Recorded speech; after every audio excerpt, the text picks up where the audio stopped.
who are you guys starting at this end, and what have you done in the past to get you where you are now? My name's Sha, and I am editor-in-chief for Coup De Main, and we mostly look after the music content. And I also work part-time at EMI looking after digital strategy, and also have done digital strategy for a few other things, like for example Laneway Festival over summer. Hello, I'm Savina. I run an all-ages events organisation called Savina Promotions. Been doing that for about 5 years, and God, without going into my whole life's history, I've been in music publishing for about 5 years, and I was just doing my promotion stuff, kind of coinciding with that, and I've just left the publishing world to become a full-time promoter. So I've just taken up a job there last week, so I'll be doing all events from now on, so that'll be interesting.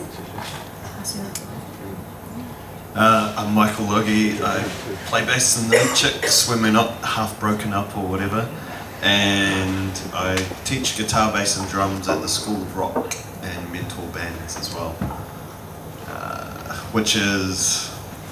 does anyone know what that is? Okay. We get...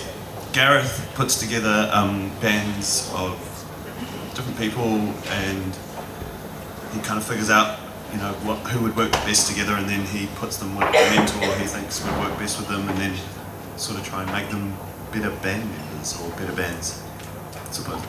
But since the Mint Chicks haven't been working so well, you've been doing lots of independent projects. Yeah, I also do some electronic music and all sorts. Do all sorts. What's the name of your band? F and Math. Let's open up to these four. If your band is independent, whoever wants to talk can jump in, but can you give them some tips, some of these guys some tips on what they can do to getting on billboards, getting on Phantom postering, whatever, just promotion in general, stickering. Savvy, you're probably the best to answer this. Independent promotion.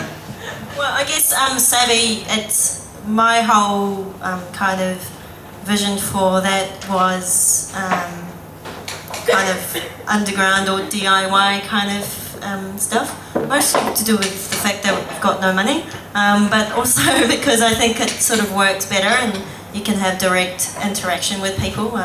Social networking sites, Facebook and Twitter, and you know, before that MySpace and Bebo and all of that kind of stuff. I mean, it's such a changing world, so you've got to be kind of quite onto it.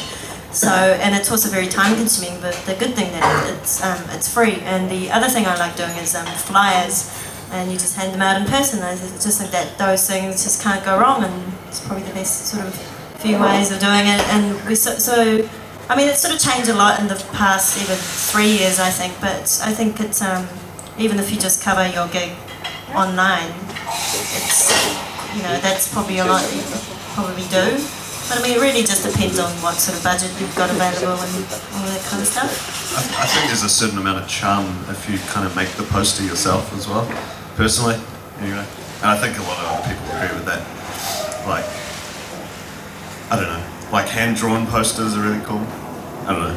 It doesn't have to be too pro, you know, especially at an underground level, you know.